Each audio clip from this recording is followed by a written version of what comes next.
como es natural como en las primeras semanas.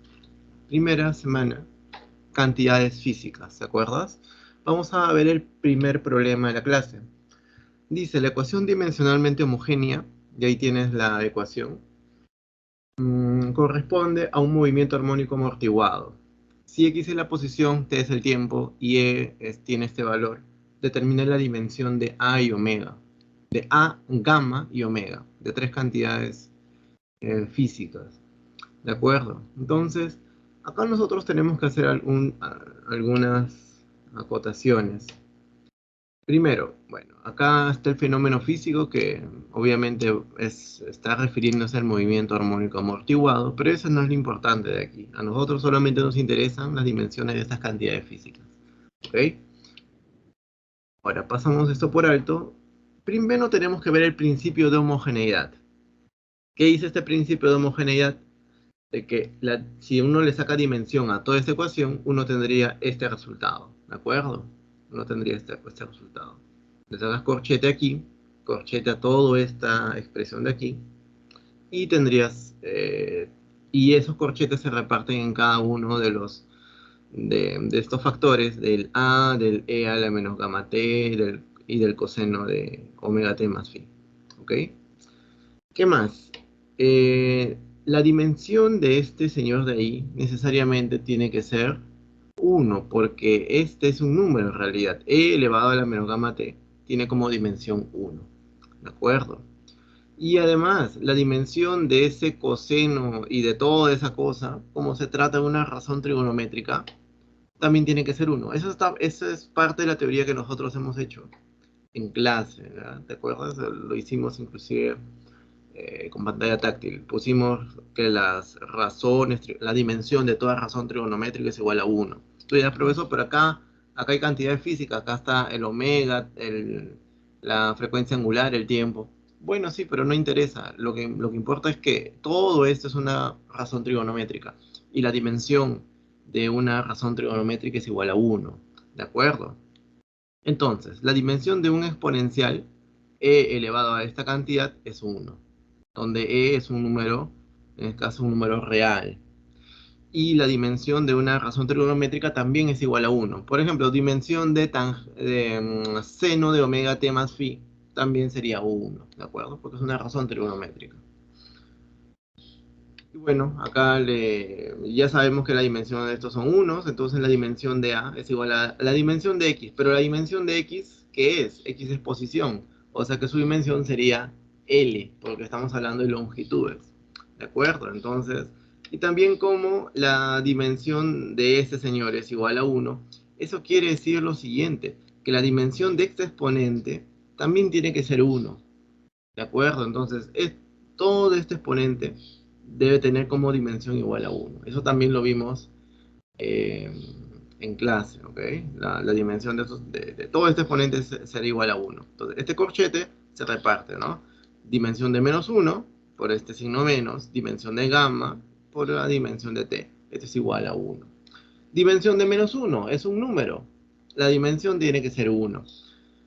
Dimensión de gamma no sabemos cuánto vale, pero la dimensión de t, que es tiempo, porque acá te dice que es tiempo, debe ser igual a t mayúscula. Entonces, reemplaza simplemente esta es dimensión de 1, y acá despejas, y acá te sale que la dimensión de gamma esté a la menos 1. ¿De acuerdo? Luego tienes dimensión de a, la dimensión de gamma, ahora falta la dimensión de omega. Ahora también tenemos que recordar algo que vimos en clase. Si bien es cierto, la dimensión del coseno de todo esto es igual a 1, la dimensión del argumento también tiene que ser igual a 1, ¿de acuerdo? Entonces, por eso que la dimensión de este argumento es igual a 1.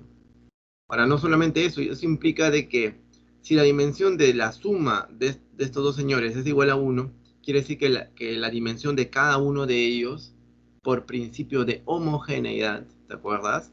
También tiene que ser igual a 1, o sea que la dimensión de él y la dimensión de él, ambos tienen que ser iguales a 1. Principio de homogeneidad, jóvenes. Entonces, ¿eso qué quiere decir? Que la dimensión de omega por t es igual a 1. Entonces, nos centramos en el omega, ¿cierto? Entonces, dimensión de omega t es igual a 1. Entonces, dimensión de omega por dimensión de t es igual a 1. Pero t es el tiempo, como lo acabamos de ver, Entonces, jovencitos, ¿qué sucede ahí? Que pasamos a despejar la dimensión de t. La dimensión de t, como t es el tiempo, es t mayúscula nada más, y este pasa con signo, con exponente, con el signo negativo al numerador. O sea que la dimensión del omega es t a la menos 1. Entonces, jóvenes, tendríamos, ¿no? La dimensión de todos estos señores de acá. Tendría que sacar la dimensión a todo eso, ¿no? A la por gamma por omega. Y eso es igual a la dimensión de cada uno de ellos, de la multiplicación de cada uno de ellos, ¿no? Dimensión de A por dimensión de gamma por la dimensión de omega. Y acá la dimensión de A es L, dimensión de gamma es t a la menos 1, dimensión de omega es t a la menos 1 también. O sea que eso sería un L por t a la menos 2. Alternativa, claro, eso sería propio de la aceleración, ¿cierto? Alternativa a la letra A. Sí, jóvenes, está ahí todo bien. Entonces vamos a continuar. Bien.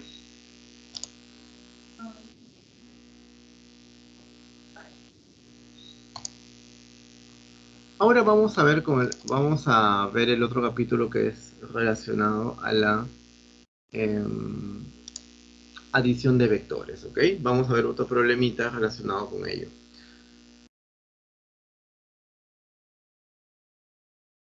Ya, acá dice problema 3, pero debe ser el segundo problema, pero bueno, es nomenclatura nada más. Dice, para los vectores A y B en el espacio que se muestra en la figura, determina la diferencia de los vectores A menos B entre 2. Un problema clásico, jóvenes.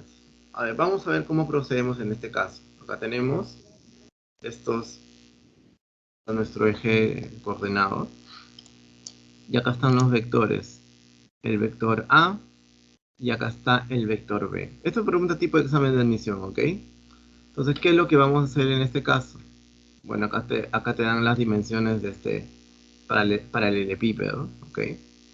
Y bueno, ¿qué tenemos que hacer en este caso? Lo que podríamos hacer es lo siguiente. Este vector A, descomponerlo en estas tres componentes. O sea, repito, el vector A, descomponerlo en una componente paralela al eje X, paralela al eje Z y paralela al eje Y. ¿De acuerdo? O sea, una componente en X sería este vector de aquí. Una componente en Y sería este de aquí. Y una componente en Z sería este de aquí. ¿De acuerdo? Entonces ahí habríamos descompuesto al vector A en esas componentes. ¿Está claro, jóvenes? ¿Qué más podemos hacer? Lo mismo para el vector B. Componente en el eje X, ¿no? El eje Y componente. Falta verdura, y el arroz no hay azúcar. Ya, habíamos muteado ahí. Listo. Entonces, ¿qué más, jovencitos? La componente en el eje Z. Entonces, mira, hemos descompuesto a estos tres, con tres vectores, a este vector B. Perfecto. Entonces, ¿qué es lo que podemos hacer en este caso, no? Vamos a usar la notación de los vectores unitarios. Eso también lo vimos en clase, con lujo de detalle, ¿no? ¿Te acuerdas de que un vector, cuando lo representas de manera analítica, lo puedes representar como en función de vectores unitarios o como pares ordenados? En este caso vamos a usar a nuestros vectores unitarios. El vector unitario Y está relacionado con el X, el J con el Y y el K con el Z. ¿De acuerdo? ¿Y qué más, jovencitos? Bueno, vamos a descomponer estos vectores. Y vamos a obviamente ponerlos en funciones de estos vectores unitarios. El vector A, ¿estás de acuerdo conmigo que sería 4? ¿De acuerdo? El vector unitario A, ¿no? Acá está el de verde. Sería en el eje X, en donde le corresponde el vector unitario Y, sería 4. ¿Por qué, profesor? Porque esta longitud vale 4. ¿Y por qué con el signo positivo? Porque este vectorcito que está a lo largo del eje X está apuntando hacia la derecha. Está apuntando en el eje más X. Sería negativo si apuntase hacia la izquierda o en la dirección menos X. En este caso está apuntando en la dirección más X y tiene una longitud de 4, por eso acá se le pone 4i. Algo parecido pasa con la componente j, ¿no?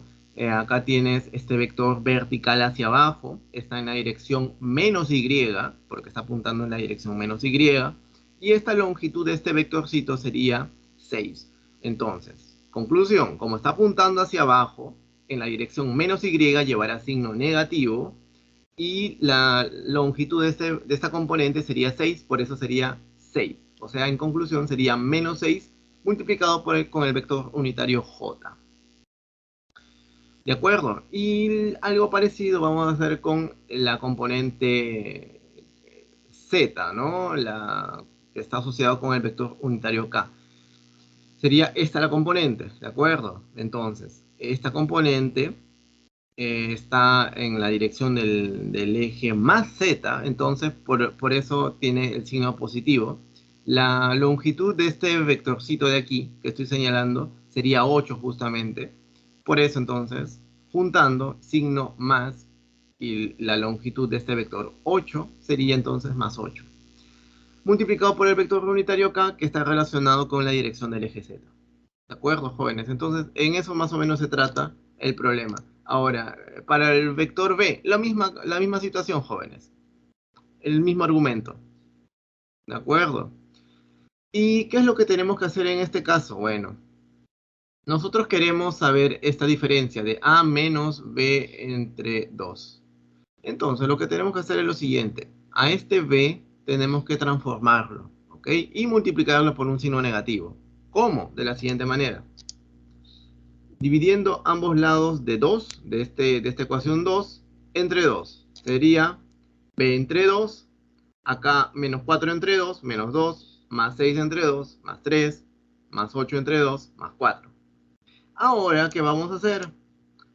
Restando 1 menos 3 se escribe. Entonces vamos a restar 1 y vamos a restar 3. Entonces vamos a restar a menos b entre 2, que es justamente lo que queremos, 4 y menos 2, ¿de acuerdo? Y así sucesivamente. Entonces, tenemos lo siguiente. A menos b medios, acá lo tenemos. Y todo esto, ¿no? El A sería toda esta cosa de acá. 4i menos 6j más 8k. Aquí está. Todo eso menos toda esa expresión de aquí. Menos 2i más 3j más 4k. Está aquí. Este signo menos pasa a acá a multiplicar. Menos con menos se vuelve más. Acá se vuelve menos y acá se vuelve menos. Y te quedaría algo así. ¿De acuerdo? Y bueno, acá operas los i's con las i's. Por ejemplo, acá tienes 4i más 2i, 6i. Menos 6j, menos 3j, menos 9j. Y así sucesivamente, jóvenes. ¿De acuerdo? Entonces, justamente esto sería el vector que te están preguntando, ¿no? El vector a menos b entre 2 sería toda esta expresión de aquí. 6i menos 9j más 4k. Alternativa a la letra C. ¿Hasta ahí, jóvenes? ¿Alguna pregunta? Ya saben, pueden hacer alguna pregunta, jóvenes. Si hacen una pregunta, obviamente prendan su micro. Si no, entonces, micrófono apagado, ¿sí? Por favor. Ya, listo. Ahora vamos con el movimiento rectilíneo uniformemente variado, con el MRV. ¿Ok? Entonces, vamos con este problemita. Estamos haciendo las impares, si te das cuenta, ¿no? Los problemas impares. Bueno, ahora. Dice, problema número 5. Un auto se mueve en la dirección del eje X partiendo de reposo desde la posición X0 igual a menos 12 metros. Si en el instante t igual a 4 segundos su velocidad es de más 24 metros por segundo, ¿en qué instante de tiempo pasa por el origen? Entonces, jóvenes, vamos a ver acá la solución. Acá tienes la posición 0, la posición menos 12, en donde el auto parte. ¿Ok? Y luego vamos a ver de que si este auto parte del reposo, entonces en esta posición x igual a menos 12, acá la velocidad será 0, ¿no? Y vamos a fijar acá el tiempo el tiempo también será 0. Ahora, ¿qué más?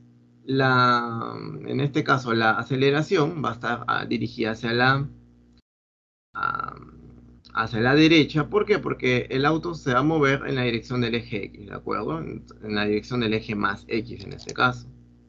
Y acá se va a encontrar ya con una cierta velocidad en un determinado tiempo t. ¿De acuerdo, jóvenes? Entonces, a ti lo que te piden es en qué instante de tiempo pasa por el origen. Entonces, lo que nosotros tenemos que tener en cuenta es lo siguiente, ¿no? Los datos. Por ejemplo, acá te dan de datos lo siguiente. Si en el instante igual a 4 segundos, o sea, cuando el carro está más o menos por aquí, su velocidad es de 24 metros por segundo, o sea, este señor tendría una velocidad de más 24 metros por segundo. El vector este está apuntando hacia la derecha. Entonces, jóvenes, ya con esos datos ya podemos resolver el problema. La aceleración del automóvil, ¿cómo se calcula? Bueno, de esta manera, ¿no? La formulita que está en tu libro se calcularía de esta manera, ¿no? Velocidad final menos velocidad inicial entre el intervalo de tiempo. Entonces la aceleración sería velocidad final es 24, velocidad inicial es 0, por eso sería 24 menos 0. Y el intervalo de tiempo pasa de 0 a 4 segundos, o sea, sería 4 menos 0. Entonces la aceleración en este caso sería más 6 metros por segundo al cuadrado. En este caso la aceleración está apuntando hacia la derecha. ¿De acuerdo? Ahora, la ecuación posición-tiempo. En esta ecuación teníamos tres ingredientes, ¿no? Teníamos posición inicial, velocidad inicial y aceleración. Y luego todo está en función del tiempo. Entonces, jóvenes, ¿nosotros tenemos posición inicial o no? Menos 12. ¿Tenemos velocidad inicial? Claro, es 0. ¿Aceleración tenemos? También, la acabamos de calcular, es más 6. Problema solucionado. Con esta ecuación de posición-tiempo podemos calcular la posición en cualquier instante de tiempo. Y al parecer ya lo tenemos todos los datos requeridos. Simplemente reemplazamos posición inicial, menos 12, velocidad inicial, 0, aceleración, más 6. Entonces llegamos a esta conclusión. Pero eso, ¿qué pasó con el B0T? B0 es 0, por eso que todo se volvió 0. Y acá tenemos a la posición inicial, menos 12, un medio, aceleración es 6, t al cuadrado. Operando, te saldría esa cosa de allí, ¿no? Menos 12 más 3t al cuadrado. ¿Estamos de acuerdo, jóvenes? Ahora, ¿qué más vamos a ver? Mira, y como te estaba contando, ¿no? Ya con esta ecuación de posición tú puedes calcular la posición del móvil en cualquier instante de tiempo, ¿de acuerdo? Es como tu especie de GPS. Entonces, en este caso, por condición de problema te dicen, ¿en qué instante de tiempo pasa por el origen? Entonces, aquí lo que vas a tener que preguntarte es, ¿en qué tiempo este carro va a pasar por el origen? Entonces, el origen, ¿qué representa matemáticamente? El X es igual a ¿cuánto, joven? A 0. Entonces, cuando el X es igual a 0, es cuando el carro o el automóvil esté exactamente ubicado en el origen. Si eso es así, entonces, jovencitos, cuando X es igual a 0, es justamente cuando pasa por el origen este automóvil, es cuando nosotros calcularemos ese tiempo. Entonces, X es igual a 0. ¿Pero qué es X? Es menos 12 más 3t cuadrado. Y bueno, jovencito, acá le sacas vas a sumar este 12, le sacas tu raíz cuadrada, y te saldría dos valores posibles, ¿no? Un más o menos 2 segundos. Como el tiempo no es negativo, entonces obviamente vas a tomar el valor positivo del tiempo. Sería tiempo igual a 2 segundos. Alternativa a la letra C. ¿De acuerdo, jóvenes? Ahora, vamos a pasar al siguiente problemita. Movimiento en dos dimensiones. Semana 4. Seguimos haciendo los problemas impares. Dice, en un partido de fútbol, el arquero da un puntapié a la pelota en reposo en el gras. Si la pelota se impulsa con una velocidad de 50 metros por segundo y el ángulo de elevación es 37 grados, con la horizontal, determine el alcance horizontal de la pelota, ¿de acuerdo? Entonces, en este caso, jovencitos, es bastante simple, ¿no? Inclusive hay una fórmula para determinar esto. Acá tienes una persona que le va a dar justamente, ¿no? Una patada a esa pelotita y esa pelotita va a hacer un movimiento parabólico. Entonces es un problema típico de movimiento parabólico. En este caso un movimiento parabólico completo, ¿no? Por eso se lo coloca de ese tipo. Y había fórmulas para calcular el alcance máximo, altura máxima, ¿te acuerdas? Cuando teníamos movimientos parabólicos completos. En ese caso, eso tendríamos que recordar. Entonces, joven, problema bastante simple, ¿no? ¿Qué hacemos en este caso? Hacemos lo siguiente. Entonces, primero, este vector velocidad inicial, V0. Segundo, el ángulo que forma con respecto al horizontal, que es 53 grados. Y bueno, acá lo que nosotros queremos es este alcance horizontal R. Entonces, el alcance horizontal es por fórmula, ya está dado, es velocidad inicial al cuadrado, está la rapidez inicial de este módulo, por el seno de dos veces el ángulo de este ángulo teta, que es 53 grados, entre la aceleración de la gravedad. ¿De acuerdo? Eso es lo que nosotros tendríamos. Profe, entonces, esa es fórmula nada más, ¿no? Claro, es fórmula, eso está en tu libro. Claro, se trata de un movimiento parabólico completo y todo eso. Eso inclusive lo vimos en clase, nosotros, ¿sabes? Preparamos una diapositiva bonita sobre esto en las primeras semanas. Bueno, jóvenes, entonces acá tenemos, por ejemplo, seno de 2 por 53, que sería seno de 106 grados. Entonces, eso es complicado, obviamente, ¿no? Que no es muy común saber el seno de 106 grados. Pero nosotros podemos usar trigonometría, ¿cierto? ¿No? Entonces, el seno del ángulo doble sería este valor de acá. Entonces, acá vamos a aplicar trigonometría en seno de 2 por 53, que te dice, el seno de 2 teta es igual a 2 seno de teta por el coseno de teta. Un teorema archiconocido en trigonometría. Entonces, acá tienes seno de 2 por algo. En este caso, ese algo es 53 grados. Eso es igual a 2 por el seno de ese algo por el coseno de ese algo. ¿De acuerdo? Ahora, seno de 53 grados y coseno de 53 grados ya es conocido. Eso sí podemos, eso ya es bastante conocido. Reemplazas el valor de B0, que tiene un valor de 50 metros por segundo. Aceleración de la gravedad, pues se asume casi siempre que es 10. Acá está también dato de problema. Y R, este alcance máximo te daría 240 metros. Alternativa a la letra C. ¿De acuerdo, jóvenes? Entonces, justamente estas formulitas son bastante interesantes, ¿no? Porque hay muchos problemas de examen de admisión en donde te dan pocos datos, inclusive, ¿no? Y ahí recuerda también para la misma fórmula que estamos viendo aquí, también hay para el alcance máximo, para el tiempo de vuelo, etcétera, etcétera. Entonces, eso hay que tenerlo en cuenta. Ojo, eso teniendo en cuenta, obviamente, un movimiento parabólico completo. Claro, si el movimiento parabólico fuese de aquí hasta aquí nada más, obviamente esa fórmula ya no sería válida. El movimiento tiene que ser desde que empieza en este punto hasta que termina al mismo nivel, o sea, a nivel del suelo. A eso le vamos a llamar un movimiento parabólico completo. Muy bien, jóvenes, entonces, a ver, vamos a ver el chat, si hay alguna pregunta. Ustedes ya pueden ir resolviendo inclusive, ¿no? De forma ya rápida en su boletín. Semana 5, jóvenes, dinámica, un tema bastante tocado en exámenes de admisión, no solamente por San Marcos, ¿ok? Dice, un bloque de masa 2 kilogramos es desplazado hacia la derecha por una fuerza horizontal de 9 newton, paralela a la superficie rugosa, tal como se muestra en la figura.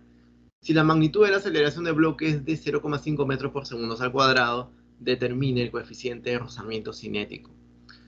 Bueno, pues el problema clásico. Acá tienes tu bloquecito, acá le aplicas una fuerza, ¿de acuerdo? Y lo que vamos a hacer un diagrama de cuerpo libre para determinar todas esas fuerzas que van a interactuar.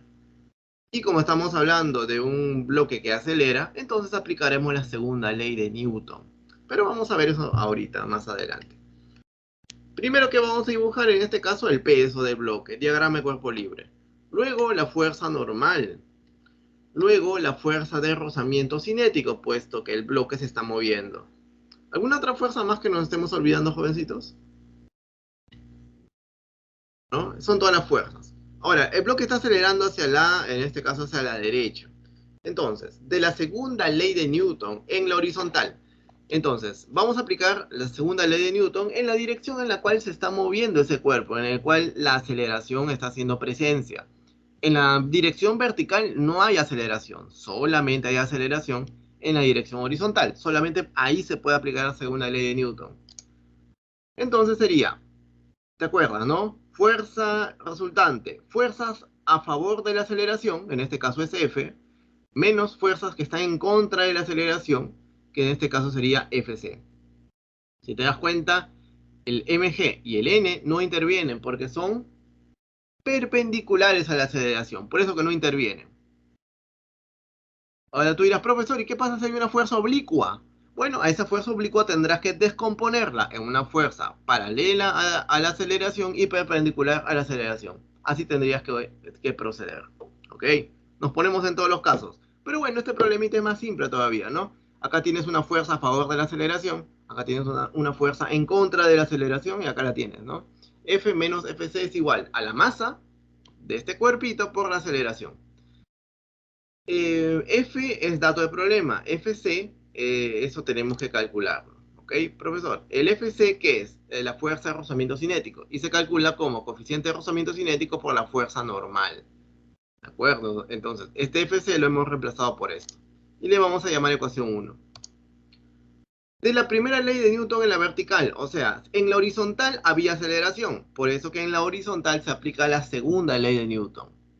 Sin embargo, en la vertical no hay aceleración.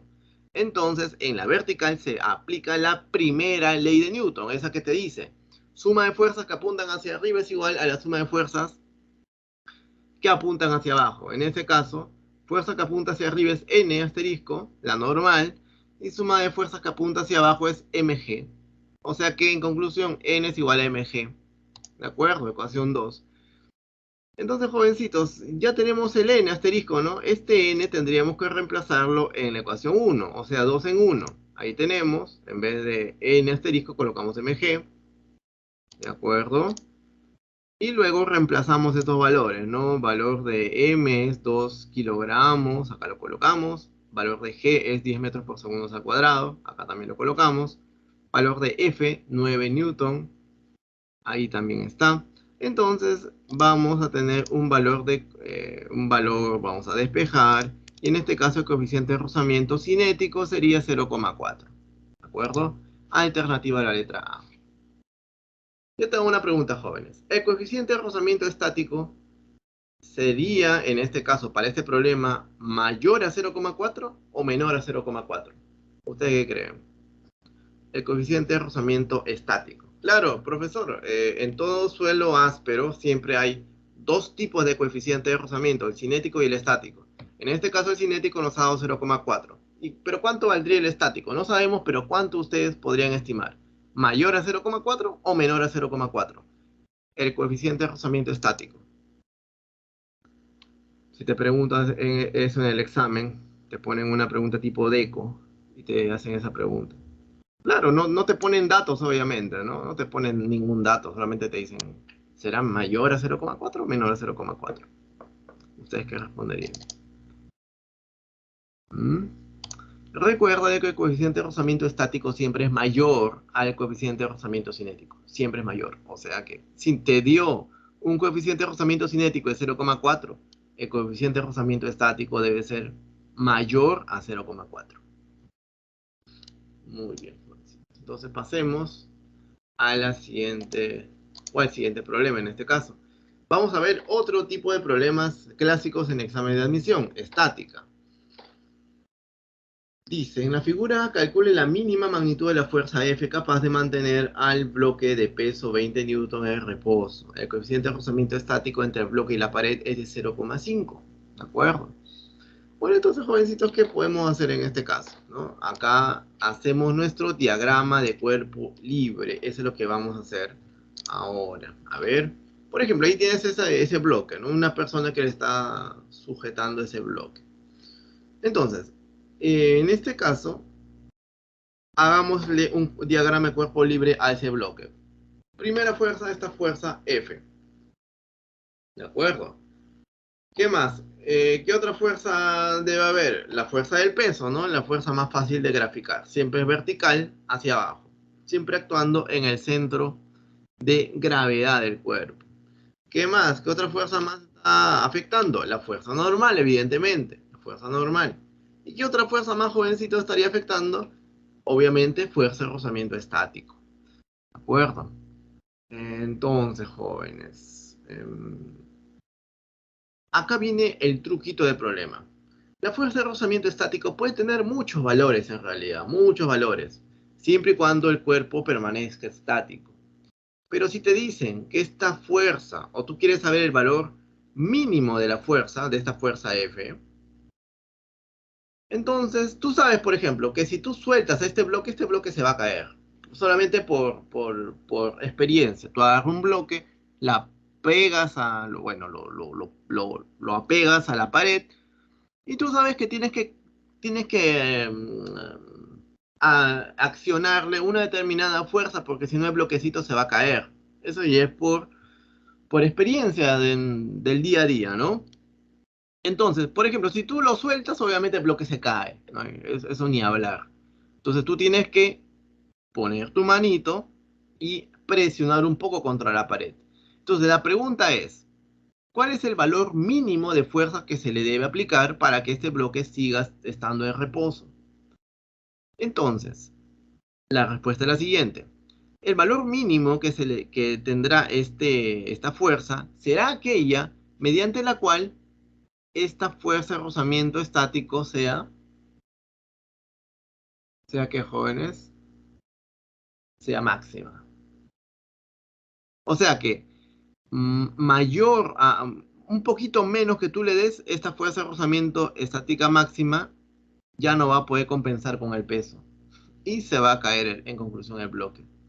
Entonces, un valor de fuerza mínimo que se le debe aplicar corresponde a una fuerza de rozamiento estática máxima. ¿De acuerdo? Claro, porque en ese caso el bloquecito estaría a punto de caerse o a punto de deslizarse. Entonces, eso es lo que nosotros vamos a ver, jovencito. Acá ponemos las coordenadas X, Y, y de la primera ley de Newton, en la dirección en la dirección horizontal de la eje X, tendríamos N, de fuerza que apuntan hacia la derecha, menos F, fuerza que apunta hacia la izquierda, igual a 0. O sea que N es igual a F. N asterisco es igual a F. ¿Qué más? Ahora, F será mínima cuando Fs, o sea, la fuerza de rozamiento estática, sea máxima. Claro, tú puedes hacer tu experimento, ¿no? A medida que tú vas soltando, aplicando menos fuerza al bloquecito, el bloquecito se va a hacer cada vez más vulnerable a caerse, ¿no? Hasta que va a haber un punto en el cual esta fuerza va a ser tan mínima que esta fuerza de rozamiento estático tiene que ser máxima para que permita que este bloque siga en reposo. Entonces, por eso que acá dice, acá se afirma, ¿no? F será mínima cuando Fs, fuerza de rozamiento estática, sea máxima. Profesor, pero ¿cómo se calcula esta fuerza de rozamiento estática? De esta manera. Eso ya es bastante conocido, jóvenes. Ahora, ¿qué más? Ahora, de la primera ley de Newton, en la dirección vertical, que vamos a ver, de que la suma de fuerzas que apunta hacia arriba, Fs, es igual a la suma de fuerzas que apunta hacia abajo, W. O sea, tendríamos esto de aquí. Pero Fs máximo es mu S por N, como lo vimos en la ecuación anterior. Pues bien, pues es así. Ahí está la ecuación 2. Entonces, ¿qué vamos a reemplazar en este caso? La ecuación 1 en la ecuación 2, jóvenes. Entonces, acá nosotros, en vez de colocar n asterisco, vamos a colocar el f, el f en este caso. Entonces, fíjate, mira, el peso es conocido del bloque, el mu s es 0,5 recontra conocido. Entonces, la fuerza ya salió, ¿no? El problema ya se solucionó, facilito. En este caso la fuerza sería de 40 newton. Alternativa a la letra B. Jóvenes, entonces mucho ojo con este problema. Este problema es tipo examen de admisión, quizá les pueda venir. ¿Ok? Ese es el truquito del problema. El truco, que cuando esta fuerza sea mínima, esta fuerza de rozamiento estático será máxima. ¿Alguna pregunta al respecto, jóvenes? Si no podemos repetir un poco algún tema.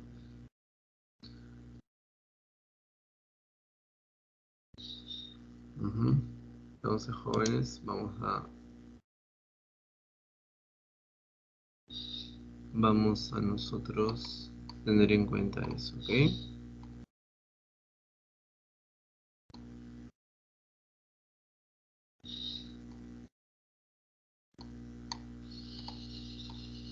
Bien, ninguna pregunta está ahí. Perfecto. Vamos con los siguientes problemas. Ahora referente a trabajo y energía. Vamos a ver cómo vamos con el tiempo. Estamos relativamente bien. Trabajo y energía, jovencitos. Dice, problema 13. Un bloque de masa 2 kilogramos parte de una altura de 5 metros con velocidad horizontal de 5 metros por segundo. ¿Cómo se muestra en la figura? Si la máxima compresión de resorte es de 1 metro, ¿cuál es la constante elástica K de resorte? Desprecia la fricción. Un problema bastante conocido, ¿no? Clásico, de clásicos. Entonces, jovencitos, acá tienes un bloquecito de masa m con una cierta velocidad B0, ¿de acuerdo? Que es dato de problema de 5 metros por segundo. Va a resbalar sobre esa rampa y va a llegar a este otro punto hasta el resorte, ¿de acuerdo? Y lo va a comprimir. ¿De acuerdo, jóvenes? Entonces, acá te mencionan que el valor de la máxima compresión y te dan otros datos más, ¿de acuerdo? Entonces, ¿nosotros qué vamos a hacer en este caso? Nosotros lo que vamos a hacer es lo siguiente. Bueno, vamos a analizar a este movimiento en dos puntos claves. Primero, en donde parte este bloque, que es a una altura h, ¿de acuerdo? Y luego en otro punto, que es en donde este bloque va a tener velocidad igual a 0. Y cuando este bloque tiene velocidad igual a 0, es cuando existe la máxima compresión de resorte, y eso es dato del problema, que eso vale 1. Ahí viene la sutileza del problema, jóvenes. En eso está la dificultad del problema. En que este es un problema en donde vamos a usar la conservación de la energía mecánica. Entonces, repito, vamos a tener dos puntos. El primer punto es en donde el bloque ha sido lanzado, acá con una cierta velocidad. ¿De acuerdo? El otro punto es donde el bloque, tú lo puedes poner en cualquier punto, ¿eh? Puedes ponerlo aquí, en el medio, pero no tenemos datos. Entonces, nosotros tenemos que adecuarnos a los datos del problema. Por dato te dicen de que la compresión máxima es de 1 metro. Ajá, entonces si es compresión máxima, justo cuando el bloque esté comprimiendo de manera máxima este resorte, justo en ese instante la velocidad será igual a 0. En ese instante. Claro, después el resorte se va a recuperar y lo va a empujar hacia la izquierda ese bloque. Eso no lo niego. Pero lo que va a pasar es que justo en ese instante, cuando el bloquecito parte de aquí, ¿no? Parte de aquí, baja a toda velocidad, impacta sobre esta tablita y va a hacer que ese resorte se comprima. Hasta este punto de máxima compresión, hasta este puntito de máxima compresión, en ese instante la velocidad será igual a 0. O sea, que ese será el otro punto que vamos a analizar. Entonces, jóvenes, ya para concluir, primero vamos a colocar nuestro nivel de referencia. Nivel de referencia sería este de aquí, ¿no? Donde estamos poniendo, donde la energía potencial gravitatoria va a ser 0. Entonces, la ley de conservación de la energía entre el punto A y el punto B. Ya sabemos que el punto A es donde el bloque ha sido lanzado, el punto B es donde sucede o acontece la máxima compresión. Entonces, ahí lo que vamos a decir es que la suma de la energía cinética más la energía potencial en A es igual a la energía cinética en B más la energía potencial en B. ¿De acuerdo? Ahora, la energía cinética en A, ¿el bloque tiene una velocidad o no? Claro, o sea, sería un medio por B0 cuadrado. Más, ahora, este bloque respecto a ese nivel de referencia tiene una cierta altura. Entonces sería, aplicando lo que nosotros sabemos, energía potencial gravitatoria que era igual a m por g por h. Entonces acá tenemos m por g por h. Perfecto. Ahora este es igual a cero. ¿Qué es este cero, jóvenes? Este cero es la energía cinética. En el punto B, el bloque se detiene. El bloque tiene velocidad igual a cero. Por eso su energía cinética en el punto B es igual a cero. Y más, en este caso, un medio de K por X al cuadrado. ¿Qué es esto? La energía potencial elástica. Profesor, su energía potencial gravitatoria no tiene, puesto que el bloque está al nivel de referencia. Sin embargo, tiene energía potencial elástica, puesto que en este punto hay una compresión del resorte. Donde hay una deformación del resorte, ya sea compresión o estiramiento, siempre va a haber implicado una energía potencial elástica. Y bueno, jóvenes, acá reemplazamos los datos, la masa 2 kilogramos, velocidad P0 5 metros por segundo, aceleración de la gravedad 10, altura h es 5 metros, acá si no me equivoco, ahí está 5 metros, la constante elástica no sabemos, y la máxima compresión de resorte es 1 metro, como dicen acá, ¿no? 1 metro. Y bueno, ya con esto ya podemos determinar la constante elástica acá de manera bastante sencilla, ¿no? Operas esto y el K te sale 250 newton entre metro. Alternativa a la letra C. Jovencitos, ¿alguna pregunta hasta ahí?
Ok, jóvenes, entonces ninguna pregunta hasta ahí, ¿no? Perfecto. Vamos a pasar al siguiente problemita. Vamos a ver ahora sobre la cantidad de movimiento y gravitación universal. Vamos a elegir este problemita de aquí. Dice, una fuerza impulsiva F actúa sobre un bloque de masa 2 kilogramos en la dirección del eje X según la gráfica mostrada en la figura. Si la velocidad del bloque en el instante t0 es menos 16 metros por segundo, determine su velocidad en el instante t igual a 14 por 10 a la menos 2 segundos. ¿De acuerdo, jóvenes? Entonces, acá, ¿qué es lo que tenemos? Tenemos una fuerza, en este caso, impulsiva, ¿no? Entonces acá vamos a tener un impulso, ¿de acuerdo? Entonces, acá tenemos la gráfica en donde en el eje horizontal tienes al tiempo expresado en 10 a la menos 2 segundos, tiempos cortos, y en el eje vertical tienes a la fuerza expresado en 10 a la 2 newton. ¿Qué más? Bueno, y el área bajo esta curva, tú sabes que te va a dar en este caso, el impulso. Ahora, solución. Toda esta área que estamos viendo aquí te da el impulso, ¿de acuerdo? Entonces, de la gráfica, el impulso es el área de este trapecio. Como este trapecio está hacia arriba del eje del T, entonces te dará en este caso un impulso positivo, ¿de acuerdo? Entonces acá tienes un medio y acá aplicas el área del trapecio. Base menor, que es a 4, más base mayor, que es 14, 4 más 14, por altura, que es 8, ¿de acuerdo? Entre 2, ¿de acuerdo? Y eso te sale más 72 newton segundos. Profesor, entonces, ¿tú qué dices en este caso? Profesor, en este caso, Profesor, ¿por qué acá, si esto es por 10 a la 2, por qué acá no le pone 8 por 10 a la 2? Y acá, si acá hay 4, acá hay una longitud de 4 por 10 a la menos 2, y acá hay una longitud de 14 por 10 a la menos 2, ¿por qué no se ha puesto esos factores? Lo que pasa, jovencito, es que este problema, te respondo, este problema está dado a eso, justamente, ¿no? Este 10 a la 2 con este 10 a la menos 2 se van a cancelar. Entonces, sería evidente, sería bueno en este caso, sería óptimo ponerle, obviamente, acá 4 por 10 a la menos 2 más 14 por 10 a la menos 2 multiplicado por 8 por 10 a la 2. Ahí te vas a dar cuenta que 10 a la menos 2 con 10 a la 2 se cancelan, ¿no? Se hacen 1.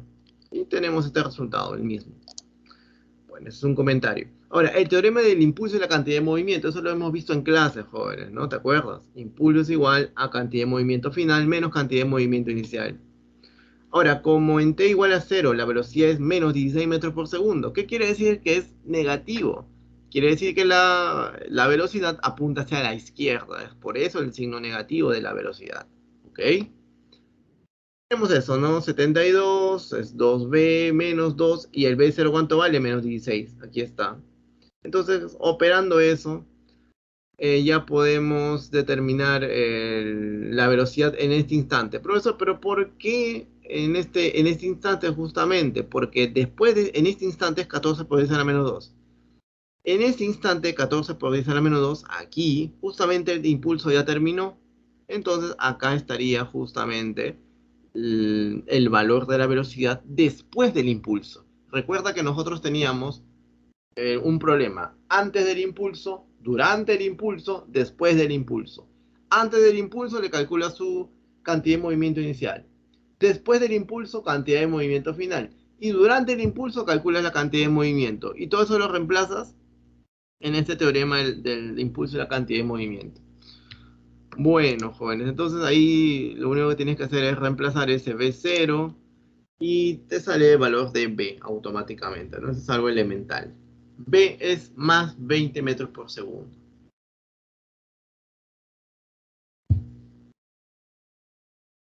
Muy bien, jóvenes. Ahora vamos a pasar al tema de hidrostática e hidrodinámica. Dice, un bloque de peso 140 newton y densidad 2000 kilogramos por metro cúbico es sumergido completamente en agua, como muestra la figura. Determina la deformación del resorte cuya constante elástica es de 700 newton por metro y te dan la densidad del agua. Problema clásico también, jóvenes, ¿no? Los problemas se repiten en realidad, ¿no? Si tú te das cuenta, vas revisando boletines, los problemas inclusive de los boletines eh, de academias antiguas, de hace 10 años en la CEPRE, San Marcos, vas a darte cuenta que los problemas se repiten.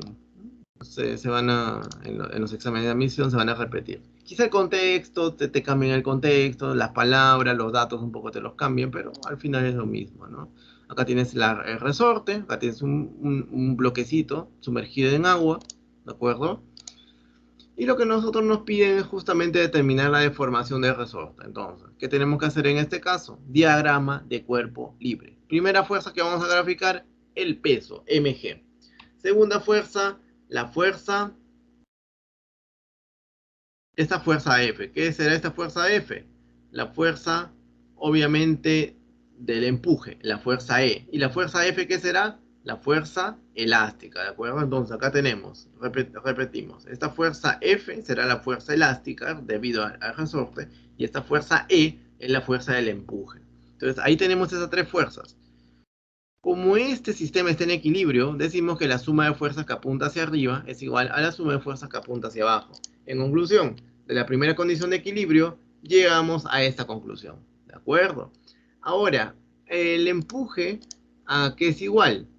El empuje ya sabemos cuánto vale, pero ahora lo que queremos saber es lo siguiente. La fuerza F, es que es la fuerza elástica. Aplicamos la ley de Hooke. Fuerza elástica es K por X, constante elástica por la deformación. Y esto es igual al peso, ¿de acuerdo? Ahora, profe, pero el empuje acá es igual. Acá está, densidad del líquido por el volumen sumergido, que en este caso es el volumen de agua, por la aceleración de la gravedad. ¿De acuerdo? Entonces, este E lo reemplazamos por esta cosa. Eso está en las fórmulas de su guía y también en las clases que hemos visto, ¿ok? Y esto es igual al peso. Y el problema ya salió, pues, porque acá nos damos cuenta también de lo siguiente, de que el volumen de agua es igual al volumen del bloque, porque el bloque está completamente sumergido, como dice acá, sumergido completamente en el agua, bloque completamente sumergido. Entonces, el volumen del agua y el volumen del bloque son iguales. ¿Pero a qué es igual eso, a su vez, jóvenes? Eso es igual a la masa del bloque entre la densidad de ese bloque también, ¿de acuerdo? Y justamente acá tienes de datos, ¿no? Densidad de bloque y el peso del bloque. Entonces acá reemplazas 2 en 1, ¿de acuerdo? Entonces en vez de colocar B agua, colocas M entre ρ. Acá está. Ese es el valor equivalente, ¿de acuerdo? Y eso te conviene, puesto de que nosotros podemos ya trabajar de la siguiente manera. Por ejemplo, jóvenes, M por G aquí, M por G es simplemente el peso, ¿no? Y ese peso es dato de problema, por eso que M por G acá se lo coloca como W. Todo lo demás ha quedado igual, solamente este MG es W. Y se acabó, jovencito, mira, W es dato de problema, aquí está. ¿Qué más? Densidad de este bloque, aquí está, 2000 kilogramos por metro cúbico. ¿Qué más? Densidad del agua, hay dato de problema. La deformación es lo que queremos. Y la constante elástica es dato de problema. Problema ya salió. Problema resuelto. Simplemente tienes que reemplazar estos datos, estos valores, y calculas de que la deformación te sale 10 centímetros. Alternativa a la letra E.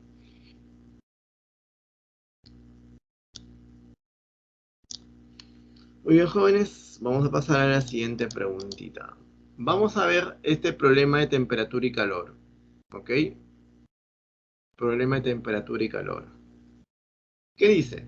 Se desea fundir 5 kilogramos de hierro que se encuentra a una temperatura de 1530 grados Celsius, temperatura de fusión. ¿Cuánto calor debe absorber el metal? Entonces, este problema ya es facilito, ¿no? A ver, vamos a ver, acá tenemos este horno de fundición de hierro, acá tenemos una temperatura inicial, y bueno, estos son ya detalles ya menores, ¿no? Nosotros no tenemos que saber estos detalles, pero acá tenemos un ejemplo de cómo es un horno de fundición de hierro, ¿ok? Pero no entraremos en esos detalles, vamos de frente a la definición de lo que nosotros necesitamos, que en este caso es el calor latente, ¿no? El calor latente de, en este caso, transformación, o en este caso específico, calor latente de fusión. Está dado por esta expresión, jóvenes, ¿de acuerdo? Eso está en tu libro, eso está en las clases que hemos visto, ¿de acuerdo? Bueno, nosotros lo habíamos puesto generalmente como QT es igual a M por L. Nosotros lo habíamos puesto de esa manera. Bueno, en este caso simplemente el L lo hemos pasado a despejar. Despejamos el L y te sale delta Q, que acá lo llaman delta Q entre M. ¿De acuerdo? Ahí tienes tú. Justamente de esta forma, ¿no? Ahí está. Nosotros lo habíamos visto de esta manera. Ahora, por dato, la masa es igual a 5 kilogramos. Y el calor latente, en este caso de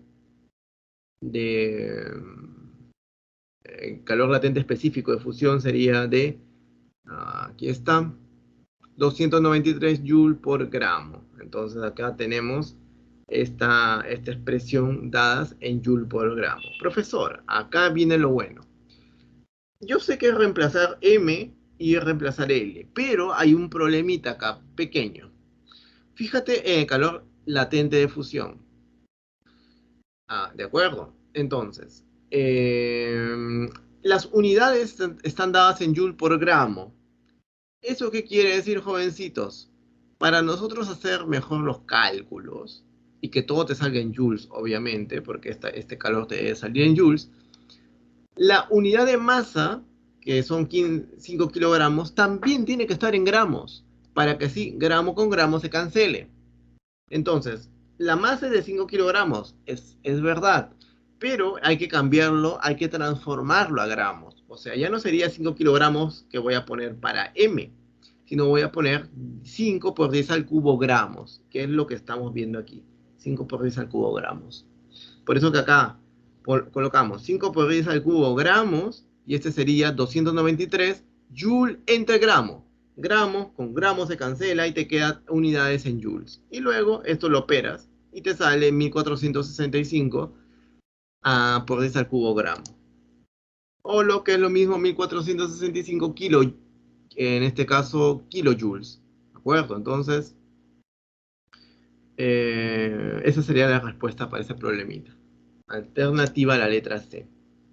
¿Estamos de acuerdo, jóvenes? Entonces, ese es el truco, ¿no? Siempre lo que puede complicar el problema podría ser esto, ¿no? Por ejemplo, yo te pongo el caso. ¿Qué pasaría si acá en vez de joule, gramo, te sale joule entre kilogramo?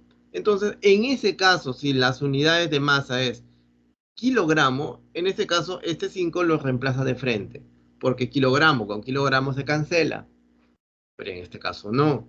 Acá las unidades de masa están en gramos y acá está en kilogramos, por eso que ha sido necesario este valor de 5 kilogramos reemplazarlo en función de los gramos. Por eso que en vez de poner 5 kilogramos hemos puesto 5 por 10 al cubo gramos. Y ahí te sale este valor de 1465 por 10 al cubo joules. ¿Ok? O este valor expresado en kilojoule. Este 10 al cubo es un kilo, 1465 kilojoules. ¿Hasta ahí alguna pregunta, jóvenes? Bien, vamos. Fuerzas y campos eléctricos, ¿no? Vamos a ver otros problemitas. ¿Qué dice acá? En el átomo de hidrógeno hay un protón en el núcleo y un electrón que gira, en este caso, alrededor del núcleo, asumiendo que la órbita del electrón es circular y que la distancia entre las partículas es de 5 por 10 a la menos 12 a las menos 11 metros, determina la magnitud de la fuerza eléctrica aproximada entre ellas. ¿De acuerdo? Entonces, ahí tienes tu átomo de hidrógeno conformado por un protón y un electrón. Bastante simple este átomo de hidrógeno, ¿no? La carga de este protón va a ser de más E y la carga del electrón va a ser de menos E. ¿De acuerdo? Tienen la misma carga, pero de signo contrario. Entonces tú te das cuenta que acá va a haber una fuerza de atracción entre el protón y el electrón. ¿De acuerdo? Ahí está la fuerza de atracción. Ahora, aplicando la ley de Coulomb. La ley de Coulomb es constante eléctrica por la carga, el valor absoluto de la carga de uno, que puede ser la carga del protón, por el valor absoluto de la carga del otro, que es el electrón. Ahí está. Entre la distancia que separa al protón y el electrón, que sería el radio, ¿de acuerdo? Eh, este radio de la órbita circular elevado al cuadrado. Entonces sería K por E cuadrado entre R cuadrado. Ahora, jóvenes, ¿qué hacemos? Reemplazamos el K, que la constante elástica tiene este valor, 9 por 10 a la 9, aquí está. El valor absoluto de las cargas del electrón sería este de aquí, 1,6 por 10 a la menos 19, ¿de acuerdo? Todo esto elevado al cuadrado.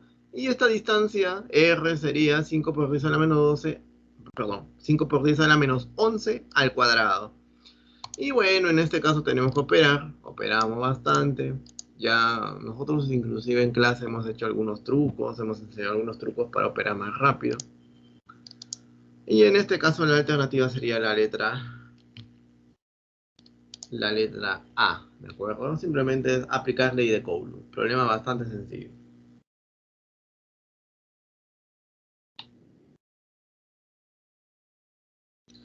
Semana 12, potencial eléctrico y condensadores. A ver, vamos a ver qué nos tocó aquí en esta área, en estas, ah, en esta clase. A ver, ¿qué trabajo debe realizar una fuerza externa en una región de campo eléctrico para desplazar lentamente una carga puntual de más 20 nanocoulomb desde un punto con potencial eléctrico de 700 voltios hasta otro punto con potencial eléctrico de 200 voltios? Esa es la pregunta. A ver, joven, ¿qué tal te va?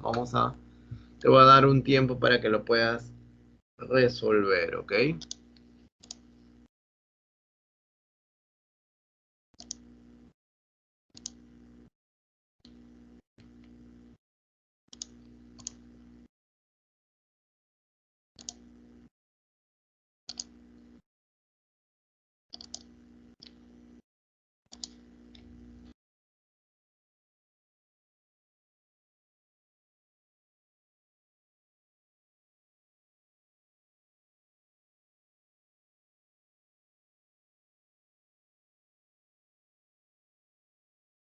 Ok, jóvenes, a ver, vamos a ver cómo es el problemita. Acá tienes tu región de campo eléctrico uniforme representado por esas líneas de fuerza totalmente paralelas, todas bonitas, ¿cierto? Bien. Ahora, vamos a desplazar lentamente, ese término es clave, ¿no? De manera muy lenta, una carguita de un punto, del punto A, hasta otro punto que es el punto B, por la trayectoria que tú quieras. La condición es que sea un desplazamiento muy, pero muy lento, una trayectoria una velocidad muy lenta la que se está usando. ¿Ok? Ahí está, esa persona tomando con una varita aislante a esa carguita. ¿De acuerdo? Ahora, van a haber dos tipos de fuerzas que van a actuar sobre esa carga. La primera fuerza es la fuerza debido al campo eléctrico, que es la fuerza eléctrica. ¿De acuerdo? ¿Cuál es la otra fuerza? La otra fuerza es la fuerza del agente externo, de la persona que está trasladando esa carga. Entonces van a haber dos fuerzas. Y como van a haber dos fuerzas, esas fuerzas están relacionadas a justamente trabajos. Entonces vamos a tener por un lado trabajo del agente externo y por otro lado el trabajo del campo eléctrico. Entonces vamos a tener dos trabajos. Te vas a dar cuenta que los dos trabajos en este contexto de desplazamiento extremadamente lento son de igual valor pero de signo contrario. ¿De acuerdo? Entonces, por dato, VA es igual a 700 voltios, el potencial eléctrico en este punto A, aquí. B sub B, 200 voltios, potencial eléctrico en este punto B, de aquí.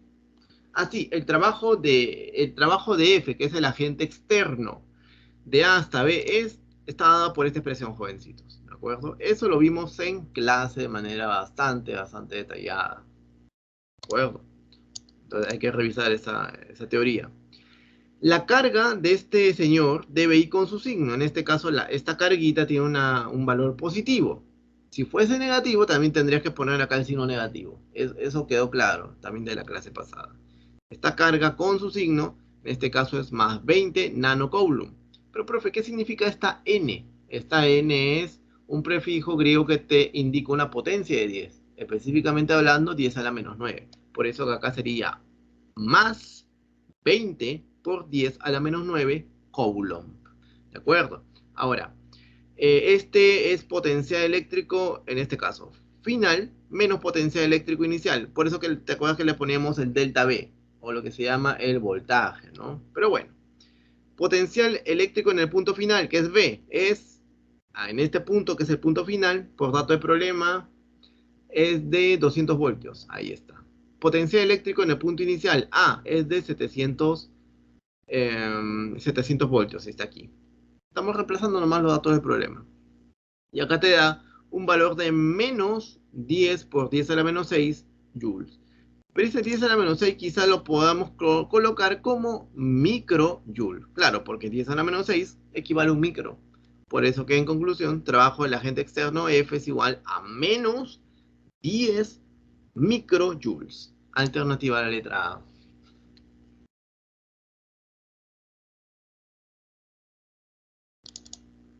¿De acuerdo, jóvenes? Para nada complicado, ¿no? Eso lo hemos visto en clase con lujo de detalles.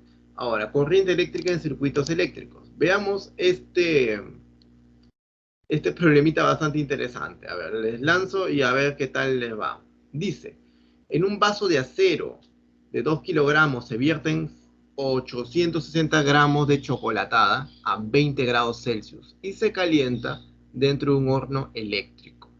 El horno funciona con una resistencia de 44 ohmios, conectado a una fuente de voltaje de 220 voltios. Si toda la energía disipada en la resistencia es absorbida por el vaso, ¿cuánto tiempo se requiere para tener la chocolatada a 68 grados Celsius? Y acá te mencionan, el calor específico del acero es de 0,5 calorías por grado Celsius. El calor específico del chocolate, acaso la aproxima a 1 caloría por grado Celsius. Claro, es prácticamente agua. Y en este caso te hacen recordar que un joule equivale a 0,24 calorías. Entonces, jovencitos, ¿qué tal les va con este problemita? Un problemita ya de nivel complicado porque si te das cuenta, Ya es tipo de eco, ¿no? Un problema tipo de eco complicado porque vamos a juntar dos, dos temas, ¿no? Calorimetría con, en este caso, potencia eléctrica. A ver, vamos a ver qué tal nos va.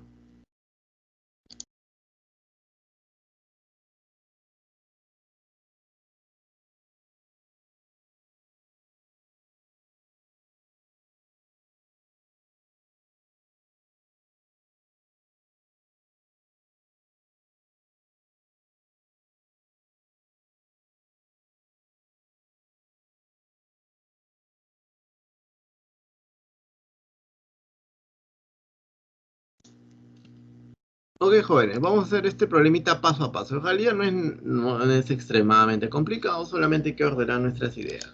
Primero, solución. Acá tenemos esta, obviamente este horno, ¿de acuerdo? Este horno que está representado por este cilindro. Este horno, obviamente, ¿cómo funciona? Hay una resistencia en donde pasa la corriente. Al paso de esta corriente, la resistencia se calienta y ese calor que emana la resistencia se aprovecha para calentar cualquier cosa. Por ejemplo, este vaso de chocolatada. ¿De acuerdo? Ahora, se está asumiendo. Primero vamos a partir por esto. Voy a repetir lo que estoy diciendo. Por un lado, este horno funciona de lo que les había comentado. Pasa la corriente por esta resistencia y debido al paso de la corriente, por lo que se llama el efecto Joule, esta resistencia se calienta y va a emitir calor. ¿Ok? Ese por un lado. Por otro lado, todo ese calor, por condición de problema, todo ese calor que genera la resistencia lo va a absorber la taza y la chocolatada. ¿De acuerdo? Eso es lo que va a suceder. Entonces acá va a haber acá vamos a tener que aplicar calorimetría. Entonces vamos a ver cómo empezamos este problemita. Primero, el calor disipado. El calor disipado aplicando esta formulita, ¿no? De la ley de Joule. ¿Te acuerdas, no? Ese está en tu libro, ese está en tu... también lo hemos hecho en clase, todo lo hemos hecho en clase, inclusive está en tu libro y en tu guía. Este factor de 0,24 es para tener las unidades justamente en joules, ¿de acuerdo? Delta B elevado al cuadrado entre R por T. Nosotros lo habíamos visto de otra manera, ¿te acuerdas? Lo habíamos visto por B y por T, ¿de acuerdo? ¿No? Bueno, en este caso han utilizado la ley de Ohm, nada más, ¿no? Eh, entonces, vamos a, por ejemplo, ¿no? Quiero aclarar esto.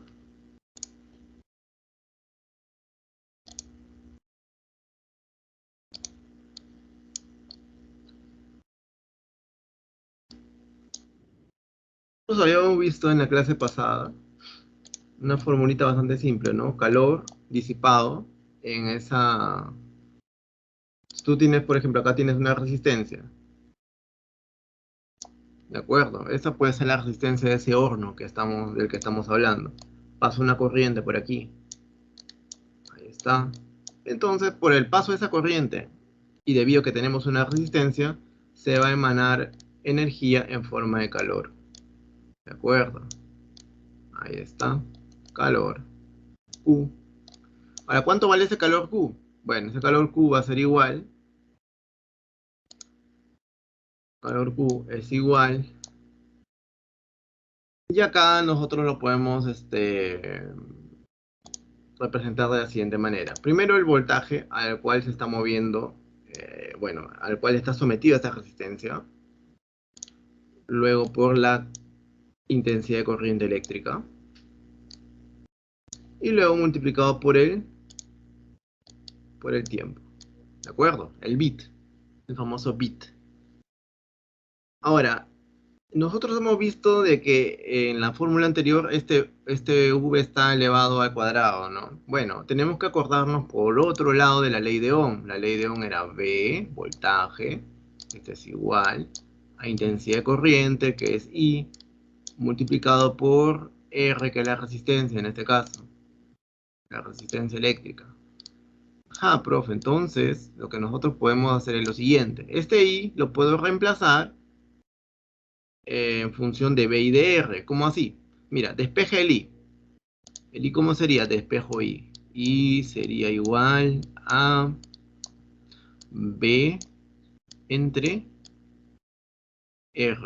Profe, excelente. Entonces, mira, el I es B entre R. Muy bien. Este B entre R lo voy a reemplazar aquí. Entonces, en vez de poner I, voy a poner B entre R. Entonces acá lo voy a borrar. Ya no voy a colocar I, voy a colocar B entre R.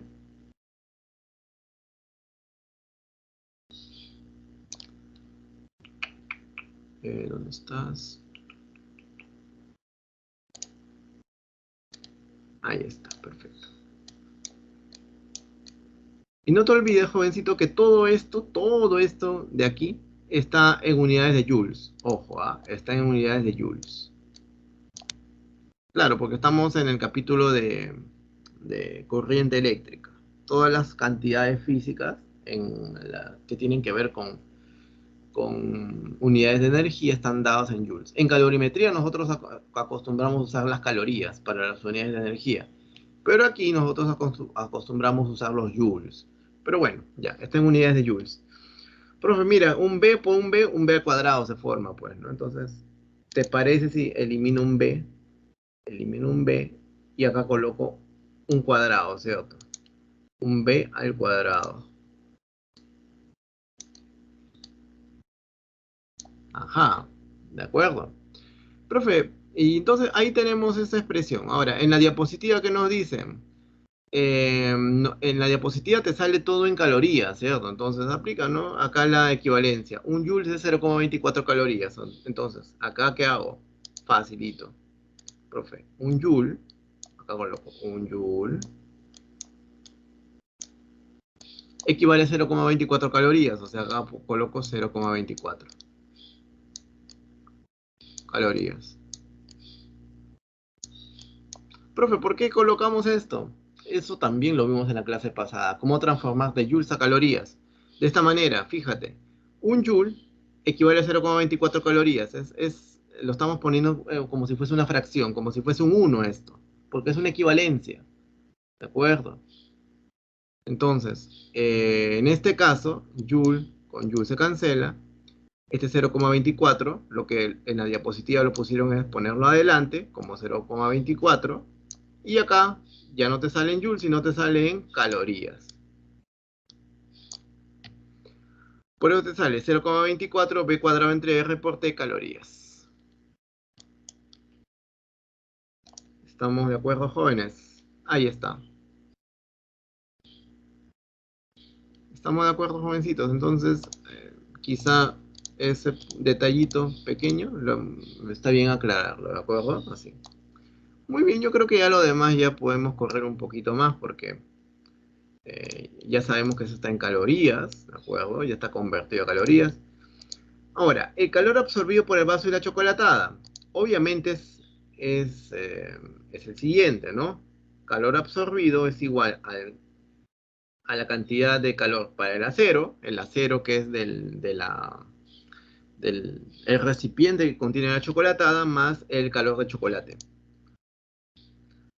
Ahora, el calor absorbido. Claro, el calor disipado por la resistencia es el calor absorbido por el vaso y la chocolatada. ¿De acuerdo? Entonces, por eso, calor absorbido, que es este de aquí, es igual a la cantidad de calor que absorbe el acero más la cantidad de calor que absorbe el chocolate. Ahora, aplicando la fórmula de calor sensible. Calor sensible era calor específico por la masa por la variación de temperatura. Acá lo han puesto al revés, ¿no? Bueno, la masa, que es la más M grande, es la masa de la taza del acero. Que es C0 es el calor específico del acero, que es dato de problema. Y T menos T0 es En este caso, la variación de temperatura, ¿no? Temperatura final, que es 68 grados Celsius, temperatura inicial, que es 20 grados Celsius. Y por otro lado, la temperatura, bueno, la cantidad de calor absorbida por el chocolate. En este caso es M, por la masa de chocolate, en este caso, por la cantidad de calor específico del chocolate, que es dato de problema, que es como si fuese el agua, y la variación de temperatura de la misma forma, ¿no? Ecuación 2. Ahora, por dato, este delta Q que estamos viendo aquí, este delta Q es exactamente igual al calor absorbido. O sea, habíamos dicho, ¿no? Que al paso de una corriente, esta resistencia se calienta y emana calor. Ahora, por dato, ese calor emanado por la resistencia va a ir directamente a calentar al chocolate y a su recipiente de acero. Todo ese calor emanado por esa resistencia va a ir en este caso a calentar al chocolate y y al recipiente de chocolate, que está hecha de acero.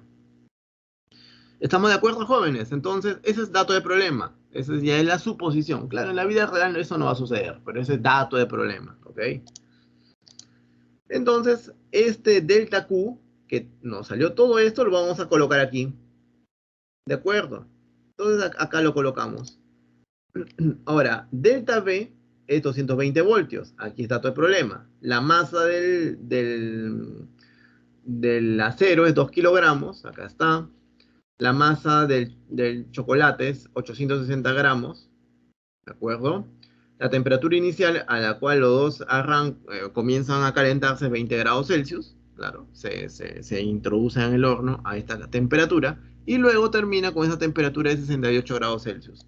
Reemplaza, jóvenes, ¿no? Estos números han sido bien calibrados, bien bonitos, para que te salga exacto, te salga un valor exacto. Entonces acá reemplazas el voltaje, reemplazas la resistencia de eh, el valor de la resistencia del horno, reemplazas la masa la masa del tazón de acero, reemplazas el calor específico del acero, la temperatura final 68, temperatura inicial 20, y por otro lado, para el chocolate, ¿no? La masa del chocolate, el calor específico de chocolate y la temperatura final de chocolate 68 grados Celsius, temperatura inicial 20. Bueno, ¿eso qué te va a dar? El tiempo. Entonces tú haces estas operaciones, ¿no? Acá este 1100 o este 1100 se te cancela, acá también se te cancela este 24A, 24A también se te cancela, entonces acá se te sale, en este caso, 18, perdón, no, 200 segundos acá dice. 200 segundos, ¿no? Problemita. Este es un problema tipo DECO, jóvenes. Solamente que es un problema un poco más complicado de lo que debería ser, ¿no? Pero ahí está. Un problema tipo DECO que son usuales en exámenes de admisión. Claro, en examen de admisión te va a venir un poquito menos trabajoso. Acá sí o sí, bastante trabajoso. ¿Está claro, jóvenes? Perfecto. Bueno, vamos a continuar. Vamos a ver ahora problemas sobre magnetismo. Dice, se conecta un resorte de constante elástica 5 newton entre metro a un conductor rectilíneo de longitud 50 centímetros, el cual puede deslizarse sobre una riel en forma de U sin fricción. El sistema resorte conductor se encuentra en un campo magnético uniforme de 5 militeslas y el conductor transporta una corriente de 2 amperios, como muestra la figura. Calcule la deformación del resorte si el sistema se encuentra en reposo. Entonces, jovencito, ¿qué hacemos en este caso? Tenemos esta resorte atando a esta varilla, ¿de acuerdo? Que se puede mover sobre esta riel, ¿de acuerdo? Ahora, ¿qué es lo que va a pasar acá, jovencitos? Al momento de que pase una corriente por este conductor, va a haber obviamente una fuerza que eléctrico-magnética, jóvenes. Acá tenemos un campo magnético, ¿cierto? Bueno, por intuición sería una fuerza magnética. Entonces, ¿cuál sería la dirección de esa fuerza magnética? Aplica tu regla de la mano derecha. Aplica tu regla de la mano derecha. Tu dedo pulgar representa la dirección de la corriente, ¿ok? Tus 4 deditos representan la dirección del campo magnético, que en este caso está entrando hacia la pantalla. Entonces, la fuerza magnética, ¿en qué dirección sería, jóvenes? saliendo de la palma de tu mano, o sea, saliendo de la palma de la mano sería hacia la izquierda. Esa sería la fuerza magnética. Ahora, como esa barra se está dirigiendo hacia la izquierda, ese resorte, ¿qué es lo que va a hacer? Va a tratar de rechazar, ¿cierto? Es como si a ese resorte tú lo estuvieses comprimiendo. Cuando tú comprimes un resorte, ese resorte va a tratar de estirarse. Entonces va a generar una fuerza elástica en sentido contrario. Por eso que la fuerza, esta fuerza F, la fuerza elástica propia del resorte. Ahora, si el sistema se encuentra en reposo, entonces esos dos señores deben ser exactamente iguales, ¿de acuerdo? De la primera condición de equilibrio, F, que la fuerza del resorte, es igual a la fuerza magnética, ¿de acuerdo? O sea, la fuerza elástica es K por X, la fuerza magnética es I por L por B. Profesor, acá había un seno de 90 grados. Bueno, en ese caso, ese ángulo lo forma la corriente y el campo magnético. Pero en este caso, jóvenes, la corriente y el campo magnético forman 90 grados. Seno de 90 grados es 1. Por eso que se le ha colocado simplemente nada, ¿no? Pues acá podríamos poner seno de 90 grados. Pero simplemente así nomás se lo colocó en ese caso. Bueno, entonces, ¿qué queremos nosotros? La deformación de ese resorte. Entonces, despejamos el X. Y acá tenemos el problema, ya salió, porque tenemos la corriente, que es 2 amperios, la longitud de esa varilla, que es de medio metro, 50 centímetros, el campo magnético, que es de 5 por 10 a la menos 3 teslas, o 5 militeslas, y la constante elástica es de 5 newton metro. Entonces, reemplazas esos valores acá, y te sale el X igual a 1 milímetro. Alternativa a la letra A. Acá los jóvenes, otro problema tipo de ECO, ¿ah? Un problema bonito, corto, tipo examen de admisión.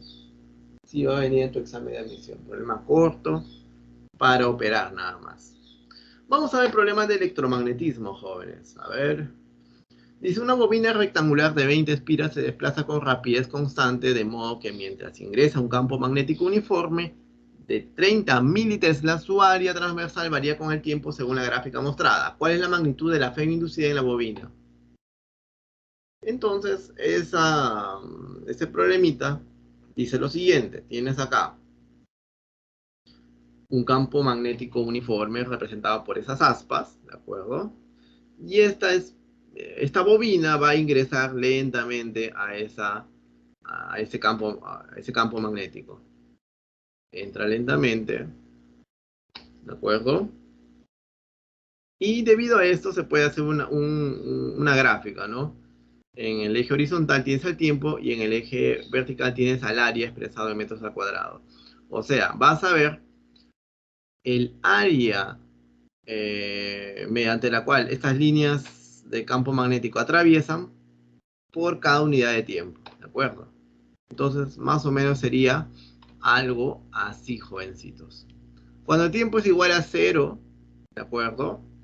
No hay área, o sea, en ese tiempo igual a 0, acá, no hay ninguna área que esté atravesando a este campo magnético uniforme. Por eso, porque simplemente esta espira, o esta bobina en este caso, tiene 20 espiras. Esta bobina simplemente está afuera del campo magnético.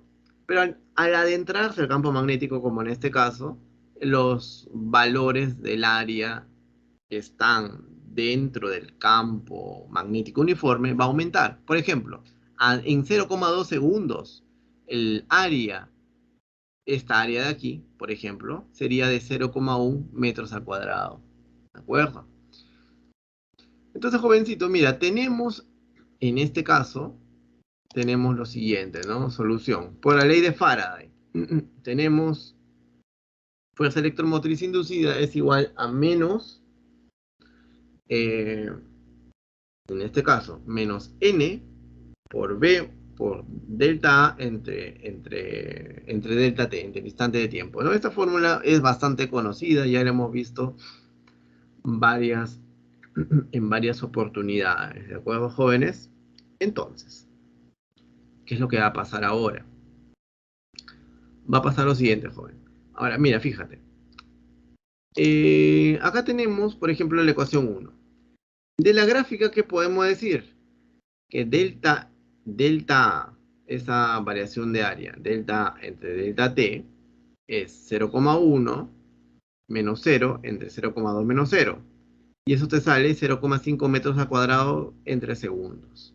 Ajá, profesor, entonces ya tengo este delta A entre delta T, claro. Y eso lo puedo reemplazar en esta ecuación 1, ¿de acuerdo?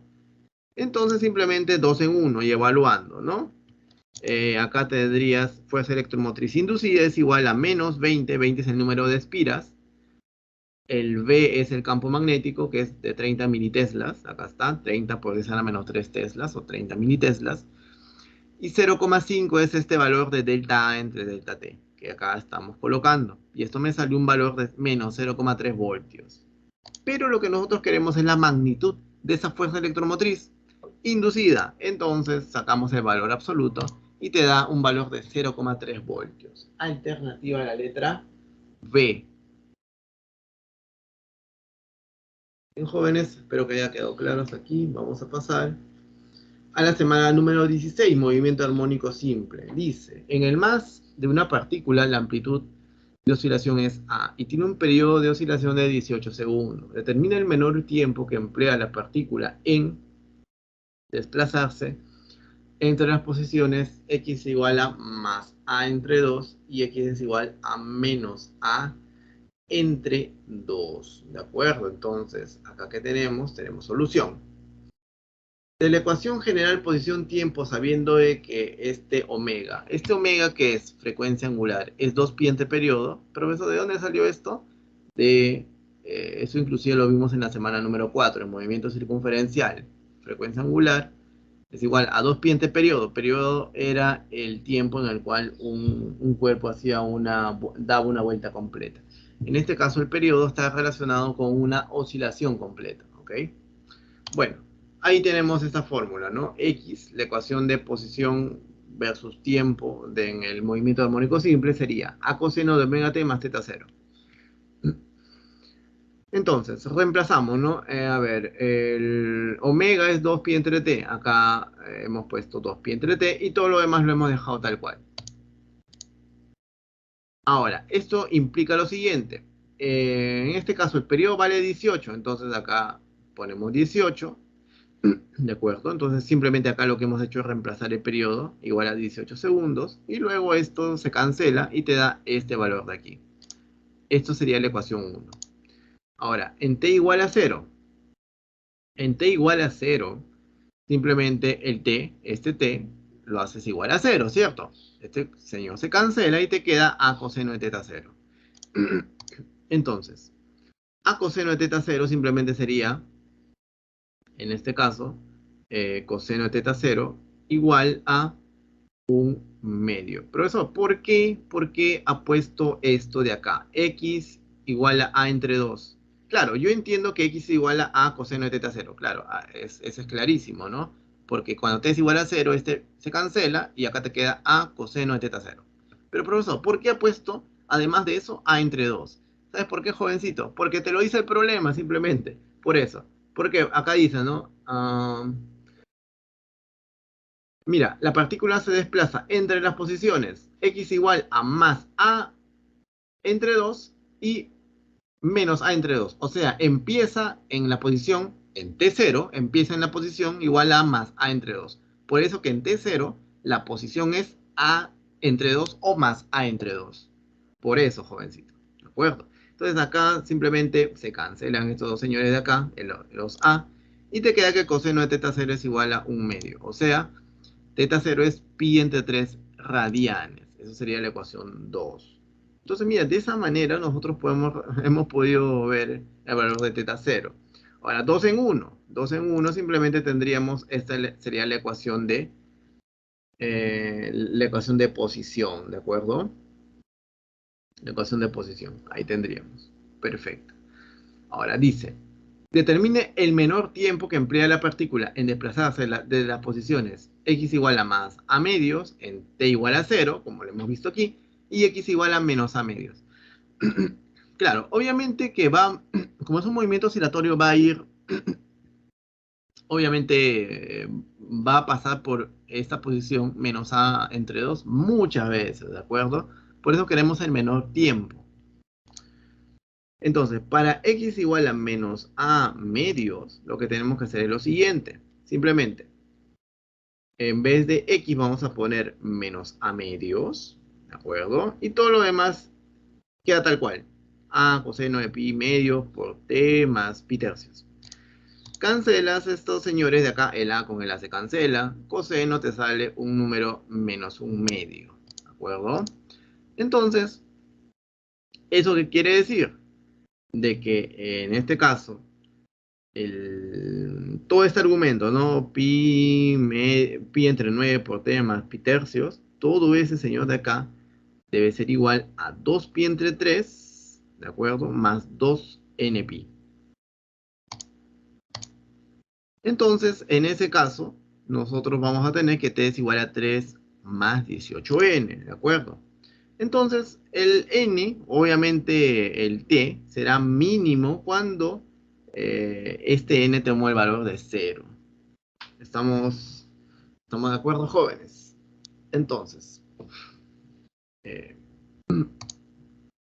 y claro, cuando toma el valor mínimo es cuando t es igual a 3 segundos. ¿De acuerdo? Entonces, en ese caso, la alternativa sería la letra A. Jovencitos, ¿hasta ahí alguna pregunta?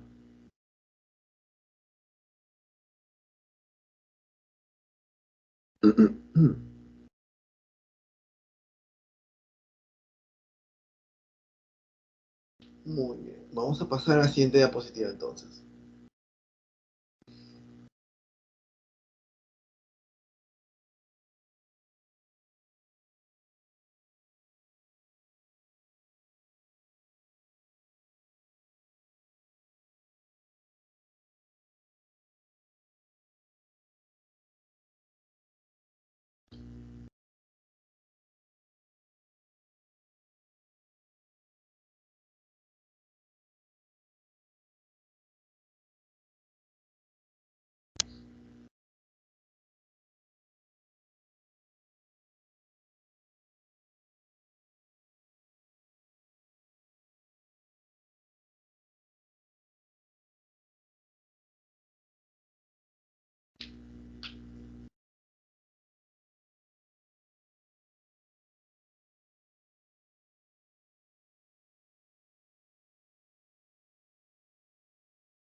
Entonces, jovencitos, ninguna pregunta, de verdad. Solamente para los que quizá se han quedado un poquito perdidos. Lo que pasa es lo siguiente, joven. Lo que pasa es lo siguiente. En realidad, ¿por qué hemos llegado de este paso a este paso? Bueno, lo que pasa, hasta aquí todo bien. Yo creo que no hay nadie que haya quedado con dudas. Ahora, lo que pasa es lo siguiente. Mira, este ángulo, coseno de un ángulo te da menos un medio. Ahora, eso puede pasar, obviamente, este menos un medio puede pasar en muchas, para muchos t, ¿de acuerdo? Para muchos t, infinitos t. Nosotros queremos el tiempo mínimo en este caso. Entonces lo que vamos a hacer es lo siguiente, o lo que se hizo es lo siguiente. Bueno, vamos a decir,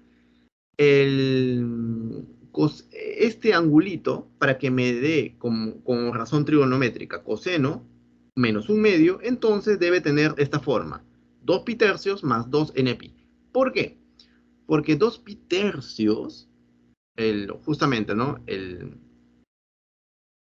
coseno justamente de 2 pi tercios me da justamente menos un medio. Ahora, si tú le das una vuelta completa, o sea, en este caso, una vuelta completa en radianes es 2pi. Entonces, le aumentas un 2pi más, te va a seguir dando menos un medio.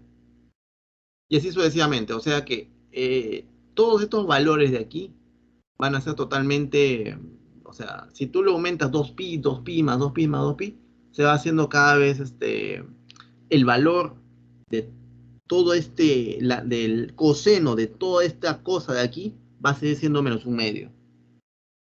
¿De acuerdo? Entonces, eso es trigonometría, jóvenes. ¿Está claro, jóvenes? Entonces, uno lo que podría decir simplemente es que este n sea 0, ¿no? O sea, claro, nosotros sabemos que es 2 pi tercios más 2 n pi.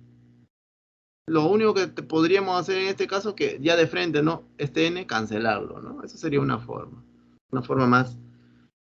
más sencilla inclusive, ¿no? Ya después, ya en este caso, si este lo hace 0, acá te sale 2 tercios menos 1 tercio, te sale 1 tercio. Acá te sale t entre 9 es igual a 1 tercio, se cancela 3, se cancela 3, el 3 pasa a multiplicar y acá te sale el tiempo igual a 3 segundos. Sería más simple, ¿no? Yo creo. Yo creo que sería más rápido. Pero esa es la razón, jovencitos. Ahora, hacer esto es hacer un poco de trigonometría. Y ahorita no estamos en trigonometría. ¿De acuerdo? Bien, jovencito. Entonces, si ustedes van a letras, es difícil que te hagan ese tipo de preguntas, ¿no? Ese tipo de preguntas ya más va para ingeniería. Aunque yo creo que un poquito elevado el nivel esto. ¿De acuerdo, jovencitos? Esto recuerden la parte de trigonometría, capítulo reducción al primer cuadrante, ¿no? Eso es importante para hacer esto. Pero bueno, 31, la alternativa de la letra A. Semana 17, ya vamos terminando. Fenómenos ondulatorios y óptica geométrica. Dice, un objeto colocado a 50 centímetros del vértice de un espejo esférico produce una imagen virtual cuyo tamaño es 20% menor que el tamaño del objeto. Determina la distancia imagen y la distancia focal del espejo respectivamente. Solución, acá tienes un espejo, ¿de acuerdo? Y acá tienes un objeto. Entonces, en ese caso, te dice que esa imagen que va a producir es una imagen virtual, ¿de acuerdo? O sea, se trata de una imagen que está detrás del espejo. A nosotros nos preguntan es la distancia imagen, ¿de acuerdo? Y la distancia focal. Obviamente la distancia focal de ese espejo va a ser totalmente negativa, ¿no? Porque se trata de un espejo convexo.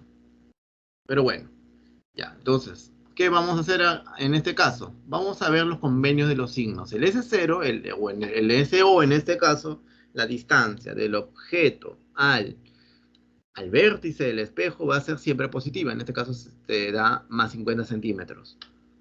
Ahora, de la definición de aumento, tú tienes el aumento, es HI entre HO, donde HI es la altura de la imagen, HO es la altura del objeto, y es igual a menos SI entre SO. Y acá tienen un dato interesante, porque te dicen de que por dato, el HI es HO menos el 20% de HO. O sea, sería, haciendo estas operaciones, 0,8 HO. O sea que HI es igual a 0,8 HO. Y entonces, mira, acá tenemos este factor, ¿no? Podemos acá jugar con estos datos. ¿Por qué? Porque tranquilamente lo que podríamos hacer es 2 en 1, ¿no? Acá se te cancela un HO seguramente. Ahí está, mira.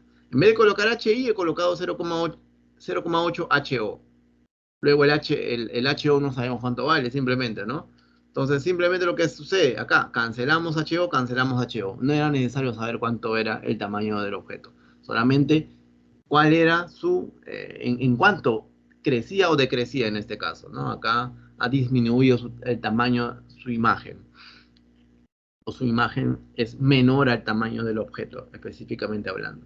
Y bueno, jovencitos, el SI en este caso sería de menos 40 centímetros. Profesor, ¿qué pasó? ¿Por qué signo negativo? Signo negativo, ¿sabes por qué, joven? Porque está en el lado virtual, ¿de acuerdo? Entonces, por eso que el SI, como esta imagen se encuentra en la zona virtual, el SI se va a contar desde el vértice hacia la zona virtual. Por eso que este I, como está en la zona virtual, te salió con un signo negativo de menos 40 centímetros.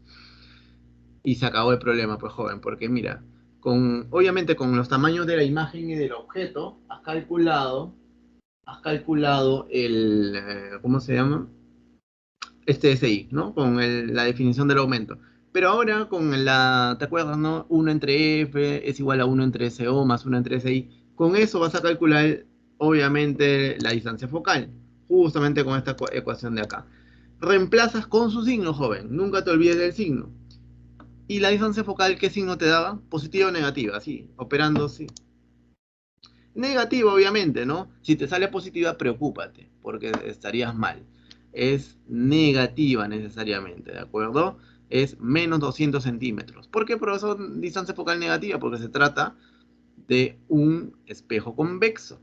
Eso ya lo hemos visto en los formalismos en las convenciones de los signos, ¿de acuerdo? O si tú lo quieres ver, ¿no? ¿Por qué la distancia focal negativa? Porque la distancia focal está entre el vértice y el foco, o entre el foco y el centro. Pero bueno, del vértice al foco, esa sería la distancia focal. Y esta distancia focal se encuentra en la zona virtual. Y por lo tanto, por ende, si se encuentra en la zona virtual, necesariamente esta distancia focal sería negativa.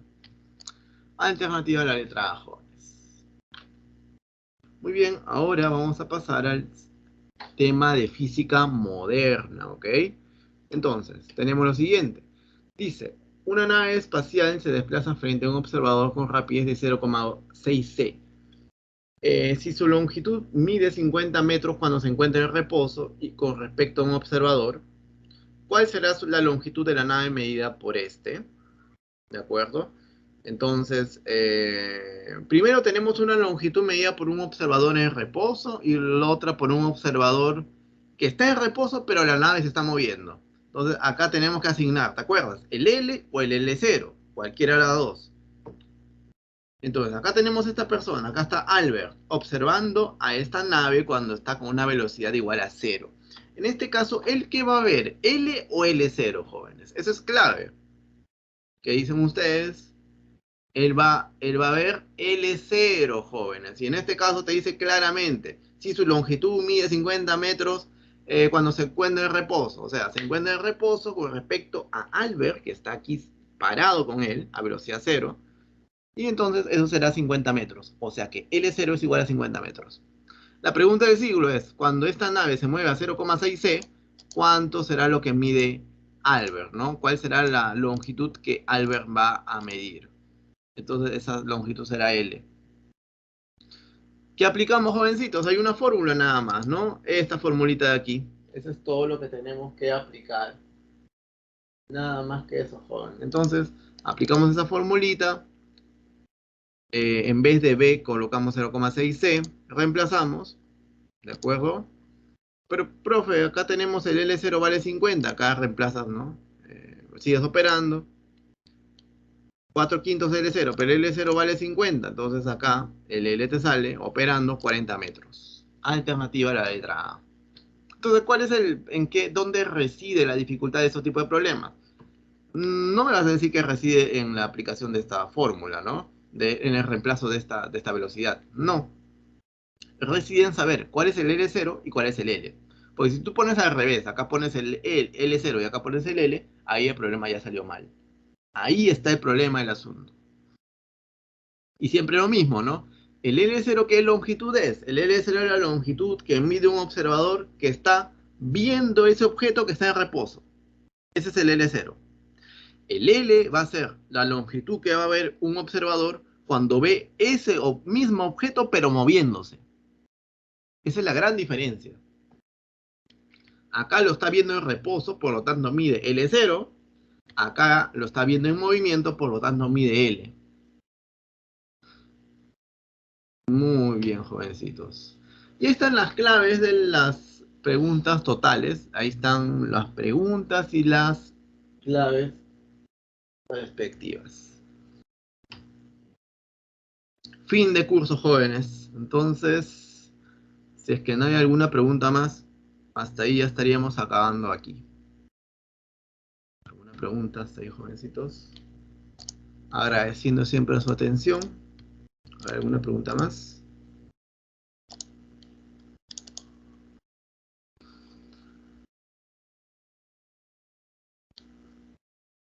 Vamos a...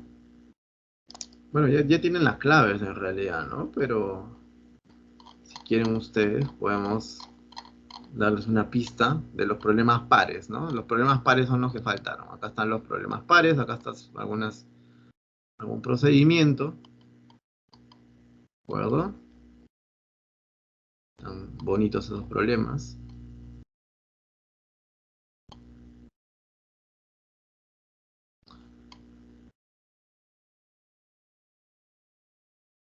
¿De acuerdo, jóvenes? Y ahí, bueno, ya la explicación completa ya le pueden preguntar a su profesor de multichat, ¿no? Ellos ya se van a explayar ya con ustedes. Es bueno que pregunten, jóvenes, ¿no? Este problema 25, por ejemplo, eh, es larguito, un problema largo, ¿no? Lo hemos hecho nosotros. Problema larguito.